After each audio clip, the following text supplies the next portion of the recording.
ओ Jatin, salary आ गई है तेरी? भेज दीजिए मैडम। पता है ना पैसे भेजने के पैसे लगते हैं? हाँ हाँ हमको पता है, सैलरी भेजने के पूरे 2000 रुपये लगते हैं। तेरी सैलरी कितनी है याद है तुझे? हाँ हमारी सैलरी 10,000 रुपये है और वो भेज के 8,000 रुपये जाती है वहाँ। बड़ा होशियार हो रहा है तू आजकल। अरे भेज दीजिएगा। अच्छा नंबर बता। वो है, वो गांव वाला था जो। हाँ पता है मेरे को कौन सा नंबर है, वही है ना 89 वाला। ये देख पैसे भेज दिए मैंने। हमको तो देखना आता नहीं, आपने भेज दिए तो चले गए होंगे। फोन करके ना पूछ लियो, फिर मत बोलियो कि मैडम ने पैसे नहीं भेजे। अरे नहीं नहीं, आप जब भी भेजते हैं वहाँ पहुँच जाता है। चल ठीक है काम कर, जा रही हूँ मैं। सैलरी आ गई। जतिन क्या कर रहे हो ये? कुछ नहीं कर रहे थे मैडम। अच्छा वो सलोनी क्या बोल रही थी तुमसे? वो सलोनी मैडम बोल रही थी कि हमारा सैलरी आ गया, तो बस वही दिए हमको। अच्छा वैसे कितनी सैलरी भेजी है उसने? वैसे तो 10,000 रुपये हमारी सैलरी है, लेकिन वो कुछ वो बोलती है अंग्रेजी में, ट्रांसफर? हाँ वही वही। तो वो उसका पैसा लगता है 2,000 रुपया, तो 10,000 में से 2,000 काट के हमको 8,000 रुपये भेजती है। लगता ही है, वो भेजने का तो पैसा लगेगा ही ना मैडम। हाँ लगते तो हैं। ठीक है काम पे ध्यान दो तुम। हाँ ठीक है ठीक। सलोनी मैंने ना तुम्हारी सैलरी तुम्हें भेज दी है, एक बार चेक करना। आ गई? हाँ जी मैम सैलरी तो आ गई है, लेकिन बाकी पैसे? बाकी के पैसे? बाकी के कौन से पैसे? वो मेरी सैलरी 40,000 रुपये है ना मैम, आपने मेरे को 30,000 रुपये भेजे और बाकी के 10,000। वो बाकी के 10,000 तो ट्रांसफर फीस है ना, वो कट गई। वो क्या है ना सलोनी, मैंने आज से ही डिसाइड किया है कि तुम्हारी ट्रांसफर फीस लगेगी, क्योंकि तुम भी तो जतिन की पिछले 5 महीने से सैलरी काट रही हो ट्रांसफर फीस के नाम पे। मैम आप ये क्या कह रही है, मैंने उसके कोई पैसे नहीं काटे। मुझे बेवकूफ़ मत बनाओ सलोनी, मैंने आज खुद अपनी आंखों से देखा है तुम्हें ये सब करते हुए। तुम्हें क्या लग रहा था कि जतिन को किसी चीज़ की नॉलेज नहीं है तो तुम उसका फ़ायदा उठाती रहोगी, लेकिन कब तक? कभी ना कभी तो तुम्हारी सच्चाई मेरे सामने आनी थी ना। और आज मैंने खुद अपनी आंखों से तुम्हें ये सब करते हुए देखा है। मैम ऐसा कुछ भी नहीं है, आप गलत समझ रहे हैं। बकवास बंद करो सलोनी अपनी। तुम्हें क्या लग रहा था कि तुम मेरे को इजीली बेवकूफ़ बना दोगी? तुम्हारी बॉस हूँ मैं, और तुम जैसे ना जाने कितने ही लोग ना मैं डेली हैंडल करती हूँ। तो तुम ना बेवकूफ़ सिर्फ जतिन को ही बना सकती हो, मुझे नहीं, क्योंकि उसको तो चलो किसी चीज़ की नॉलेज नहीं है, लेकिन मुझे हर चीज़ की नॉलेज है। तुम्हें ज़रा सा भी तरस नहीं आया उसके पैसे काटते हुए? तुम्हें पता है ना कि वो अकेला आदमी है अपनी फैमिली को पालने वाला, और कितनी सैलरी है उसकी? सिर्फ 10,000 रुपये सैलरी है उसकी। तुम्हारी सैलरी कितनी है सलोनी, बताना एक बार। 40,000 मैम। तुम्हारी सैलरी 40,000 रुपये है, उसके बाद भी तुम्हें ये सैलरी कम लग रही है? एक तो पहले उसकी सैलरी तुमने काटी, 15,000 रुपये उसकी सैलरी है, उसको तुमने 10,000 रुपये बताया, और उसके ऊपर से भी उससे 2,000 रुपये खा रही हो तुम। तुम्हारा दिमाग खराब हो गया क्या सलोनी? और ऐसी भी क्या नौबत आ गई कि तुम्हें ये सब करना पड़ रहा है, बताना मेरे को।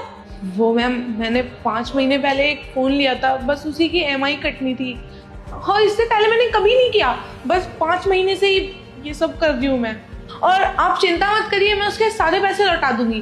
पैसे तो तुम्हें लौटाने पड़ेंगे ही, लेकिन जल्द से जल्द नहीं, आज के आज ही। समझ में आया तुम्हें? मैम आज के आज मैं इतने सारे पैसे कहाँ से अरेंज करूंगी, बस थोड़ा सा टाइम दे दीजिए। मैंने तुम्हें बोल दिया ना सलोनी, मेरे को आज के आज जतिन के सारे पैसे चाहिए। पिछले 5 महीने से तुम उसकी सैलरी काट रही हो ना, वो सारे के सारे पैसे मेरे को आज के आज चाहिए। समझ में आया तुम्हें? और अगर तुमने उसका एक भी पैसा देने में लेट किया ना, तो मैं अभी के अभी पुलिस को कॉल करूंगी, और 420 के केस में तुम्हें अंदर भी करवाऊंगी। फिर वो पुलिस की हेडेक है और तुम्हारी हेडेक है, पुलिस खुद तुमसे सारे के सारे पैसे निकलवा लेगी। नहीं नहीं मैम ये सब मत करिए, मैं आज के आज उसके सारे पैसे लौटा दूंगी। मैम मुझे नहीं पता था कि ये बात आप तक पहुंच जाएगी, वरना मैं ऐसा कभी नहीं करती। खैर छोड़िए ये बात, मैं शाम तक पैसे अरेंज कर दूंगी। ठीक है मैम मैं चलती हूँ। एक सेकेंड जतिन, एक बार मेरे ऑफिस में आना। नमस्ते मैडम, आपने बुलाया मुझे? जतिन पिछले कितने महीने से तुम हमारे ऑफिस में काम कर रहे हो? हम पिछले 5 महीने से यहाँ पर काम कर रहे हैं। क्यों, क्या हुआ? अच्छा तो पिछले 5 महीने का हिसाब किताब बनता है तुम्हारा, और पिछले 5 महीने से ही तुम्हें आधी सैलरी मिल रही है ऑलमोस्ट। देखिए हमें कुछ समझ में नहीं आ रहा आप क्या कह रहे हो। मैं तुम्हें बताती हूँ जतिन, एक्चुअली क्या है, जब तुम हायर हुए थे तो सलोनी ने ही तुम्हें हायर किया था, और मेरे से डिसाइड किया था कि तुम्हारी सैलरी 15,000 रुपये रहेगी। लेकिन ये बात तुम्हें शायद डायरेक्ट मेरे से नहीं पता चली। सलोनी ने तुम्हें तुम्हारी सैलरी बताई थी 10,000 रुपये, लेकिन तुम्हारी सैलरी 15,000 रुपये थी। और 10,000 रुपए कहने के बाद भी सलोनी तुमसे ट्रांसफर फीस के नाम से 2,000 रुपए भी ऐंठ रही थी। ऐसा कुछ नहीं होता जतिन, कोई ट्रांसफर फीस नहीं लगती है, और अगर कोई ट्रांसफर फीस लगती भी है तो वो ऑफिस खुद मैनेज करता है, तुम्हारी सैलरी में से एक भी रुपया कट नहीं होता। हमारा सैलरी 15,000 रुपया है? ये क्या बोल रहे हैं मैडम आप? सलोनी मैडम, ये मैडम क्या बोल रही है? हमारा 15,000 सैलरी है, आप हमको 10,000 रुपया देती थी। 10 भी कहाँ, आप हमको वो 8,000 रुपया देती थी और 2,000 रुपया वो भेजने का पैसा रखती थी। हमको लगता था कि इतना कम पैसा कैसे है, लेकिन सच में मैडम आप एक बार हमारी तरफ देखिए तो सही। अरे गरीब आदमी है हम, हमारे परिवार का गुजारा कैसे चलता होगा 8,000 रुपये में, सोचे आप। अरे वो पैसा हमारे पास होता तो कम से कम हम अपना परिवार अच्छे से तो चला सकते थे। एक बार भी आपको दया नहीं आई गरीब के साथ ऐसा करते हुए? आपको अन्नदाता समझते थे हम, हमको लगता था कि आप हमारा जॉब लगवाएं, लेकिन आप तो हमारे पीठ पे छुरा भोंकने निकल गए। विश्वासघात किया आपने हमारे साथ। सच में आपकी वजह से ना बस हम किसी पे भी आंख बंद करके भरोसा नहीं कर पाएंगे। बहुत बुरा किए मैडम आप, सच में। लेकिन मैडम हम करेंगे तो करेंगे क्या? कोई बात नहीं जतिन, मैं अपने ऑफिस के किसी भी स्टाफ के साथ ना नाइंसाफी नहीं होने दूंगी। तुम्हारे जितने भी 5 महीने का हिसाब किताब बनता है वो तुम्हें आज के आज ही मिलेगा, और वो तुम्हें सलोनी मैडम देगी। तुम एक काम करो, इनके साथ इनके कैबिन में जाओ और सारा का सारा जितना भी 5 महीने का हिसाब किताब बनता है ना वो इनके साथ बैठ के समझ लो। और अगर तुम्हें फिर भी हिसाब किताब में कुछ गड़बड़ लगती है तो तुम डायरेक्ट मेरे पास आ सकते हो, और अगर मैं हिसाब किताब देने बैठी ना सलोनी तो तुम्हारे लिए बिल्कुल भी अच्छा नहीं होगा।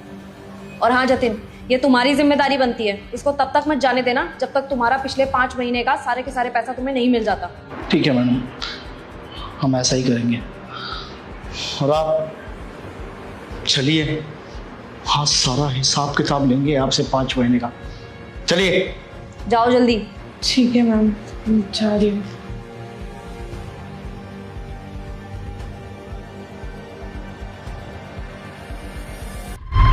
Good afternoon madam. Good afternoon. अरे अनिल जी, आप इतनी धूप में यहाँ बाहर खड़े क्या कर रहे हैं? और आपने जूते चप्पल कुछ भी नहीं पहना, आपके पैर नहीं जल रहे क्या? मैडम जी, मैं तो अपनी ड्यूटी पूरी कर रहा हूँ, आप अंदर जाइए, आपको गर्मी लग जाएगी।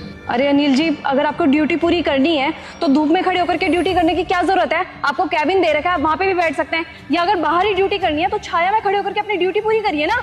ऐसे नंगे पैर खड़े होकर के मतलब क्या बनता है? ऐसे तो आपके पैर में छाले पड़ जाएंगे।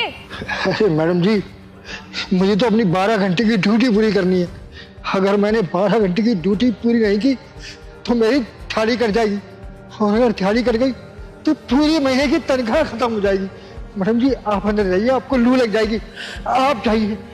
सैलरी नहीं मिलेगी, दिहाड़ी कट जाएगी? मुझे कुछ समझ में नहीं आ रहा आप क्या बोल रहे हैं। और अकेले मेरे को ही लू लगेगी क्या? आप तो पूरे डायरेक्ट धूप में खड़े हैं, आपको नहीं लगेगी लू? आप चलिए मेरे साथ। अरे मैडम जी, चुपचाप यहीं पे खड़े रहो अंकल। अरे मैडम जी, ये आप क्या कर रही है? मैं अच्छा भला अपनी ड्यूटी दे रहा था और हमें छांव पे ले आई। अरे अंकल, आपका दिमाग खराब है क्या? इस तरीके से अगर आप धूप में खड़े रहोगे ना तो बीमार पड़ जाओगे। और वैसे किसने बोला आपको ऐसे भरी धूप में खड़े रहने के लिए और अपनी ड्यूटी पूरी करने के लिए, और वो भी नंगे पैर? कोई बात नहीं मैडम जी, हम बीमार पड़ जाएंगे तो क्या हो जाएगा, बस हमारी पत्नी ठीक हो जाए, हम बस यही चाहते हैं। आज 30 तारीख है, अगर हमने पूरी ड्यूटी नहीं की ना 12 घंटे की तो हमारी दिहाड़ी कट जाएगी, और दिहाड़ी गई तो हमारी तनख्वाह चली जाएगी आज से। देखिए मैडम जी, आप हमें हमारी ड्यूटी पूरी करने दीजिए। हम अपनी पत्नी की जिंदगी के लिए काम करना चाहते हैं, ड्यूटी करना चाहते हैं। आप जाइए, हमें ड्यूटी करने दीजिए। क्या बोल रहे हो अंकल आप? किसने बोला है आपको इस तरीके से धूप में खड़े रह करके ड्यूटी पूरी करने के लिए? और मैंने जब आपको कैबिन दे रखा है तो आपको कैबिन में बैठ करके अपनी ड्यूटी पूरी करनी चाहिए ना। और वैसे भी अगर आप ज्यादा देर इस धूप में खड़े रहते ना तो चक्कर खा के गिर जाते, तबियत खराब हो जाती है आपकी। अपनी एज का तो ख्याल रखो। हमारे ऑफिस के मैनेजर साहब है ना जतिन, उन्होंने बोला कि धूप में खड़े होकर ड्यूटी करनी है, जैसे भी वो 12 घंटे की ड्यूटी पूरी करनी है, और कैबिन में बिल्कुल नहीं बैठना, ये बोला है जतिन साहब ने हमें। हमने उनसे बहुत कहा कि हम बूढ़े हो गए, कम से कम हमारी उम्र का तो ख्याल रखें। अरे वो कहते हैं ना कि ड्यूटी खड़े होकर करो, तो हम शाम को खड़े हो जाएंगे, लेकिन उन्होंने नहीं माना। उन्होंने कहा चाहे धूप आए, चाहे बरसात हो, चाहे ओले पड़े, हमें खड़े होकर ही ड्यूटी करनी है बाहर। हम केबिन पे नहीं बैठेंगे, ये हुक्म दिया उन्होंने हमें, तो हम क्या करें आप ही बताइए। मैडम जी हम तो मजबूर हैं, हमें अपनी पत्नी का इलाज करवाना है, इसलिए जैसा भी हमसे कहा कि धूप में खड़े होकर ड्यूटी करो हम कर रहे हैं। लेकिन आपने क्या किया, हमें छांव में ले आए आप, हमारी ड्यूटी तोड़वा दी आपने, हमारी सैलरी नहीं मिलेगी हमें। मैडम जी आपने हमारे साथ बहुत बड़ा अनर्थ किया। अगर सचिन साहब ने देख लिया ना कि हम छांव में खड़े हैं तो हमारी सैलरी हाथ से निकल जाएगी, हम कैसे कराएंगे अपनी पत्नी का इलाज। देखो अंकल, मुझे नहीं पता जतिन ने आपको क्या बोला है, लेकिन मैंने ना आपको कैबिन किसी रीजन की वजह से दे रखा है। जैसे इतनी तेज धूप हो रही है तो आप कैबिन में बैठ करके ऑपरेट करो ना। तेज आंधी आती है, बारिश आती है, तब आप इस तरीके से खड़े रह करके तो अपनी ड्यूटी पूरी नहीं कर सकते ना। किसी रीजन की वजह से आपको कैबिन दे रखा है तो उसका यूज करो ना। नहीं मैडम जी, ये अनर्थ तो हम बिल्कुल नहीं कर सकते, हम कैबिन में तो बिल्कुल नहीं बैठ सकते। अगर हम कैबिन में बैठे ना तुम्हारी पत्नी का इलाज रुक जाएगा, जीना मुश्किल हो जाएगा उसका। मैडम जी हमने तो जतिन साहब से कई बार कहा कि आप हमारे साथ ऐसा जुल्म मत कीजिए, तो उन्होंने कहा हमसे जवान लड़ाता तू, ज्यादा जवान लड़ाएगा ना तेरी शिकायत करेंगे मैडम जी को कि तू केबिन में बैठ के सोता रहता है, कोई काम नहीं करता है, और तू नौकरी से निकलवा देंगे। तो क्या करता है मैडम जी, हर हाथ के मारे हुए गरीब लोग हैं, अगर नौकरी चली गई तो कैसे जिएंगे। और वैसे ही मैडम जी हम गरीब के पास कोई पुरखों का खजाना तो रखा नहीं हुआ, घर कैसे चलाएंगे, नौकरी चली गई ना हाथ से तो मरना ही पड़ेगा। एक बात बताए मैडम जी, हमारी पत्नी ने पूरे जीवन हमारा बहुत साथ दिया, ऐसी अच्छी पत्नी के लिए हमें धूप में खड़ा होना तो क्या, अगर अंगारों पे भी चलना पड़े तो हम चलने को तैयार हैं। मैडम जी अगर हमारी धर्मपत्नी को कुछ हो गया ना तो हम जिंदगी भर अपने आप को माफ नहीं कर पाएंगे। बस इसी वजह से जतिन साहब जो भी कहते हैं उनकी हर बात मानने को हम मजबूर हैं। इसीलिए हम धूप में खड़े होकर अपनी पत्नी के जीवन के लिए मेहनत कर रहे हैं, ताकि हमारी पगार ना मरे और हमारी पत्नी का इलाज अच्छे से अच्छे अस्पताल में हो सके। इस समय वो अस्पताल में ही है। देखिए अंकल जी, मैं आपको ना आज के आज एक बात क्लियर कर देती हूँ कि जतिन मेरे अंडर काम करता है, मेरे ऑफिस में काम करता है। उसका कोई हक नहीं बनता कि वो मेरे ऑफिस के एम्प्लॉयज को कभी भी निकाल दे। अगर वो निकालेगा भी तो पहले मेरे से पूछ के निकालेगा। और आपको ना इस तरीके से धूप में खड़े होकर के काम करने की कोई जरूरत नहीं है। आपको कैबिन दे रखा है ना, तो आपको कैबिन में बैठ करके अपनी ड्यूटी पूरी करनी है, वहीं से सब कुछ ऑपरेट करना है, ठीक है। और जतिन को मैं देख लूंगी। और अब आप ही सोचिए ना, अगर आप इस तरीके से धूप में खड़े रह करके अपनी जॉब पूरी करोगे, आपको कल को कुछ हो गया तो फिर आपकी पत्नी का क्या होगा, आपकी फैमिली का क्या होगा।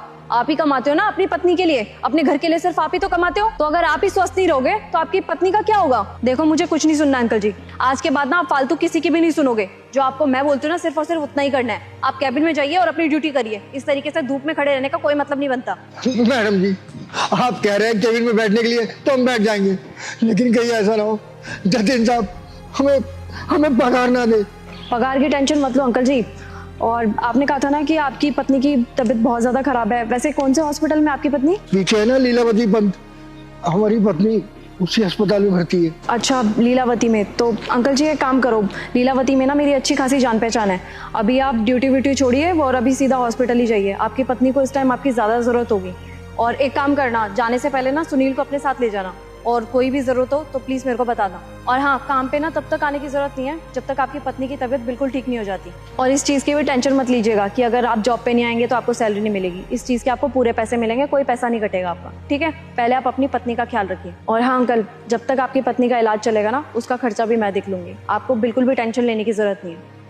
बहुत बहुत धन्यवाद मैडम जी, आप तो मान लो भगवान समान। अरे अंकल, ये सब करने की कोई जरूरत नहीं है। अभी आप सीधा हॉस्पिटल जाइए। ठीक है हम जाते हैं। सुनील भैया। अरे madam what's wrong with you, आपने मुझे इस धूप में नंगे पैर क्यों खड़ा कर दिया?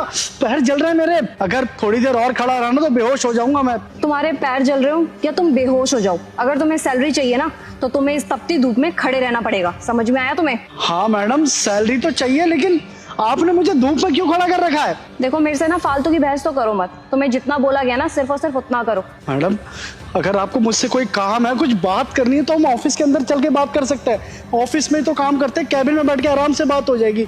लेकिन धूप बहुत ज्यादा तेज है, टेम्परेचर हाई है मैडम, समझिए बात को। क्या कर रहे हो आप? ठीक है, मुझे कोई प्रॉब्लम नहीं है, लेकिन अगर तुम्हें तुम्हारी सैलरी नहीं चाहिए ना तो आ जाओ छाव में आकर के बात कर लेते हैं। मैम मुझे समझ में नहीं आ रहा आप करना क्या चाह रही हो? अरे आप टॉर्चर कर रही हो मेरे को। अच्छा, तो तुम्हें ये टॉर्चर लग रहा है तो मेरे को एक बात बताओ जतिन, जो तुम अनिल अंकल के साथ कर रहे थे वो टॉर्चर नहीं था? अनिल अंकल? अनिल अंकल के साथ क्या किया मैंने? अभी जब मैं ऑफिस आ रही थी ना, तभी मैंने अनिल अंकल को बाहर खड़े हुए देखा, वो भी बिना चप्पल के इस तपती धूप में। और तुमने उनको क्या बोला कि अगर उनको काम करना है तो वो अपने कैबिन में नहीं बैठ सकते, इस तपती धूप में खड़े होकर के सबको दुआ सलाम करनी पड़ेगी। तुम भूल गए क्या? उनकी ड्यूटी ना 12 घंटे की होती है। तो तुम क्या चाहते हो, वो पूरे टाइम इसी तरीके से खड़े होकर के अपनी ड्यूटी पूरी करें? तुम्हें पता नहीं है क्या उनको मैंने कैबिन दे रखा है? वो किस लिए दे रखा है? बैठ के काम पूरा करने के लिए ना। और जब अनिल अंकल ने तुम्हें ये बताया कि उनकी पत्नी की तबीयत खराब है, तब तुमने क्या बोला? तुमने एडवांस देने के लिए भी मना कर दिया और सीधा ये बोल दिया कि अगर तुम्हें तुम्हारी सैलरी चाहिए तो आज के दिन की तरह ही 30 दिन काम करना पड़ेगा, इस भरी धूप में खड़ा रहना पड़ेगा। तुम्हारा दिमाग खराब है क्या जतिन? अरे इंसानियत नाम की चीज बची भी है तुम्हारे अंदर? तुम्हें तुम्हारी बारी में तो चक्कर आने लग गए, पैर जलने लग गए। तुमने अनिल अंकल की एज देखी है? तुमने उनके साथ क्या किया? वो टॉर्चर नहीं था? वो बेचारे इतने बुजुर्ग हैं, तुम्हारी सारी बातें मानते हैं, तुम्हारी बात मान करके ना इस तपती धूप में खड़े हो गए थे। और लेकिन तुम्हें उनके ऊपर बिल्कुल भी दया नहीं आई। उनकी पत्नी की तबीयत कितनी खराब है तुम्हें पता भी है, तब भी वो तुम्हारा टॉर्चर सहन भी कर रहे थे। और तुम उनकी मजबूरी का फायदा उठा रहे हो। जब तुमने उन पे रहम नहीं खाया तो मैं तुम पे रहम कैसे खा सकती हूँ? 8 घंटे की ड्यूटी होती है ना जतिन तुम्हारी, तो तुम्हें भी ना इसी तरीके से 8 घंटे धूप में खड़े रहना पड़ेगा और यहीं पे खड़े होकर के अपना काम पूरा करना पड़ेगा। मैं अभी यहाँ से जा रही हूँ और अगर मैं वापस आई और तुम मेरे को यहाँ पे नहीं मिले तो दोबारा इस ऑफिस में कदम मत रखना। अब तुम्हारे ऊपर है, तुम यहीं पे खड़े रह करके अपनी पूरी सैलरी लेना चाहते हो या इस ऑफिस से निकलना चाहते हो? मैम बहुत ज्यादा गर्मी हो रही है मैम, मेरी तबीयत खराब हो जाएगी मैम, सुनिए तो please. I am sorry ma'am.